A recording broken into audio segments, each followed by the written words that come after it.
कि हमारी सेना के शौर्य और पराक्रम ने, हमारी सेना के वीर शूरवीरों ने तो पाकिस्तान को धूल चटाई, लेकिन हमारी विदेश नीति इतनी विफल रही कि वही पाकिस्तान आज घूम रहा है विश्व में और उसका स्वागत किया जा रहा है।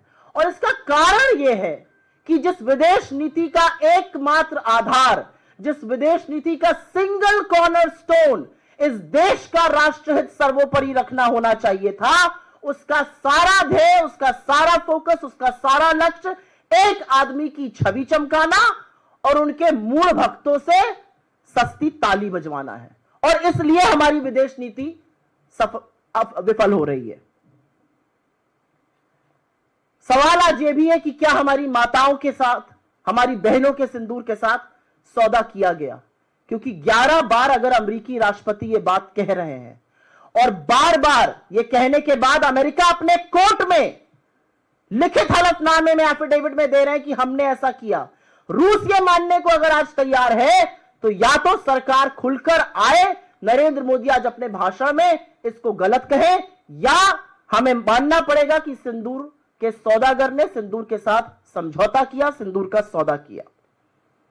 एक और सवाल है, पप्पा ने वॉर रुकवा दी जैसे सस्ते डायलॉग का इसका खामियाजा भुगतना पड़ रहा है? क्या नरेंद्र मोदी की जिस एंगल में फोटो खींची जाती है जब वो विदेश जाते हैं कि लगे कि वो लीड कर रहे हैं और भक्त उसमें खुशी होकर ताली बजाते हैं, क्या इससे हमारे कुछ विदेशी मित्र नाराज हो गए हैं? क्या भारत पाकिस्तान के बीच में हम किसी तीसरे पक्ष को शामिल करने के लिए तैयार हो गए? क्या हम अभी भी शांत रहेंगे और बाकी राष्ट्र, अमेरिका जैसे देश कश्मीर को अंतरराष्ट्रीय मुद्दा बनाएंगे जो कि हमारा मुद्दा है, हम रिजॉल्व करेंगे और हमेशा से हमारी पोजीशन रही है? यूएन, यूनाइटेड नेशन, संयुक्त राष्ट्र, आईएमएफ, एडीबी, वर्ल्ड बैंक, तमाम ऐसे मल्टीलैटरल इंस्टीट्यूशंस, तमाम ऐसी एजेंसीज जहां पर हमारी तूती बोलती थी, वो आज पाकिस्तान के लिए बाहें खोलकर खड़ा है। क्या हुआ हमारे प्रभाव को? क्या हम हुआ हमारी कूटनीति को? क्यों इतने निष्क्रिय हम पड़ गए कि हम उनके खिलाफ कुछ नहीं बोल पा रहे, उनके खिलाफ एक्शन नहीं ले पा रहे, हम रोक नहीं पा रहे उनके हीरो बनने को? सवाल यह भी है कि कनाडा ने हमें क्यों नहीं इनवाइट किया और यह किसकी विफलता कही जाएगी?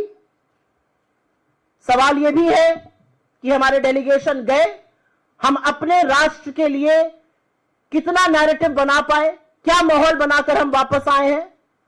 आज पाकिस्तान जैसे आतंकी मुल्क की बराबरी हमारे साथ की जा रही है, इसका जिम्मेदार कौन है? और अंत में एक सवाल तो पूछूंगी, बीजेपी वालों को बड़ी दिक्कत होती है अगर बड़के पप्पा ट्रंप को कुछ कह दो, वो हमारे लोगों को हथकड़ियां बांध के भेजे, बेड़ियां बांध के भेजे, ये हमारी फॉरेन पॉलिसी का फेलियर है या इस पर भी चुप रहना होगा?